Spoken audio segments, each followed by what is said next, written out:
everyone, it's Danny. Welcome back to another Cocoa Vanilla Studio Design Team project. Today I'm going to be working with the gorgeous Merry and Bright collection. I have been playing with this quite a bit and I am really enjoying it so far. It's such a beautiful Christmas collection. And today I was inspired by the Advent style paper that is called Countdown.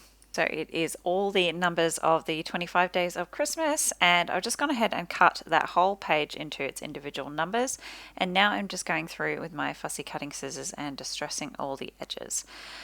I am going to make a grid layout with this, and I find that when you make a grid layout, especially when you use a lot of small squares like this, to disguise any discrepancies in spacing and placement, it is a good idea to distress the edges. So I've gone ahead on half of these squares and done some machine stitching around the outside edge, as you can see there in that close up. So I've done that on all the even numbered squares. And I'm just bringing in my photo now to check the placement of it. I actually end up changing my photo, so you will see in a minute. But first I'm going to go through with all my odd numbered squares and do some embossing. So I'm taking an embossing ink pen and doing a border around the outside, same as I did with the stitching, but just with embossing ink. And then I'm putting on a pale gold embossing powder. And if you've never done heat embossing before, I highly recommend you try it. It's really, really fun. You do need to use an embossing ink, so keep that in mind. It's a special kind of sticky ink that holds onto the powder. So I'm just sprinkling the powder over the ink, and you can see it sticking there to where I've drawn it on with the pen.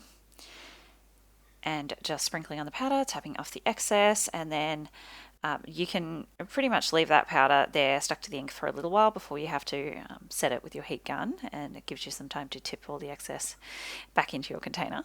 So here I'm coming in with my heat gun and I'm holding my square down with some tweezers because that will it's definitely hot enough to burn, so just keep that in mind as well if you're new to embossing. I'm also heating up the back because you can see that it curled quite a bit, so the heat does tend to warp the paper. Just coming in with a close-up now, you can see that embossing powder has turned into a nice bright shiny gold, and you may actually be able to see the top left corner there, there's a dull spot where I haven't set the powder correctly. So as I've noticed that, I will go back in with my heat gun and just quickly fix that spot up.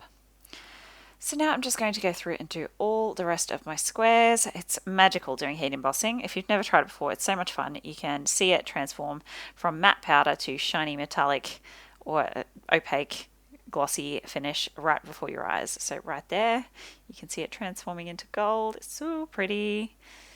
And I haven't gone around the edge on these four all the way because these are ones that are going to be tucked underneath the photo, so you're not actually going to see the whole border, and I didn't want to waste embossing powder. So we've skipped 2 now. I've gone ahead and done all of those, and now I'm placing them all back onto the background paper, and I have chosen to use Happy Holidays as my background paper. I could have just used white, but I really love that you can just see those little multicolored speckles peeking out from between the squares, and it is mostly white, so it does read as a white, but it's just a little bit something extra. So I'm going through and gluing down all these squares. I'm not using foam or anything because, like I said, that heat embossing did warp the paper a bit, so they are curled up at the edges already and they look dimensional. You could definitely go through with foam. I try to only use foam if I absolutely have to because my albums are fat enough as it is, so I'm just trying to keep that to a minimum. Now as I'm gluing all my squares down, I'm making sure to go around the edges first, do the corners and the straight sides, and then fill in towards the center. And I have added in that center square, even though you're not going to see it because it's helping to keep my photo at the same level as the rest of the layout.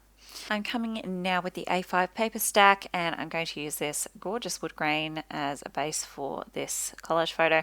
I am not going to end up going with the photo as it is like this, but I wanted to include it because it can kind of show you that just because the layout hasn't turned out exactly the way you want, there's always a way to fix it, and you know, it's not as easy for us as it looks sometimes on YouTube. We edit out a lot of our mistakes and it can look really effortless, where in reality we struggle quite a bit, you know, just as much as you guys do sometimes. So I'm adding a layer of that candy stripe. This was in an effort to make that collage not fade so much into the background. But just I glue it down, and as I was looking at it, I just wasn't happy with it. I messaged some of my scrappy friends and I still wasn't happy with it.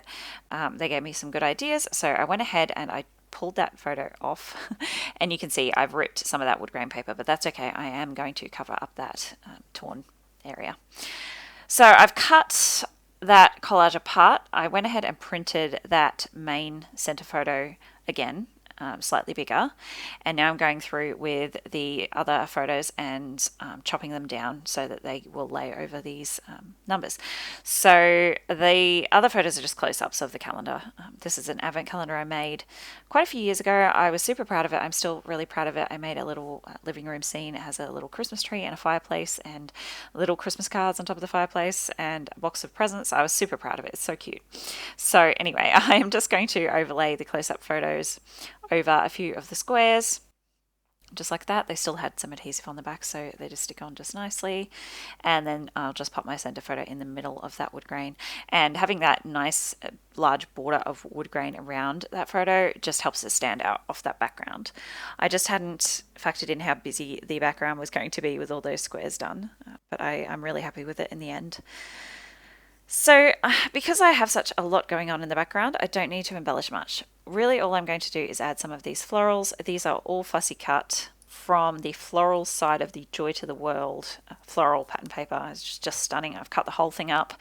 So I'm using some larger clusters, and then I've gone through and cut all the teeny tiny ones up as well. So you can see I'm pulling in some of those little leaves and that little mint peppermint colored flower and a couple of floral sprigs, bits and pieces. So I'm just tucking those either side of my photo there. And because I don't really have any space left for a title, all I'm going to do is use some of these tiny word stickers off the sticker sheet to stand in as my title. And I'm going to put in Christmas family traditions, and I'm just going to tuck them top and bottom of my photo so it hugs it nicely. I'm going to glue all my little bits and pieces down. So very little embellishing really. All I really did was use a few of those fussy cut florals and those 3 stickers, and that's it. So like I said, I really didn't want to overwhelm the page. I just love how it turns out in the end. There we go.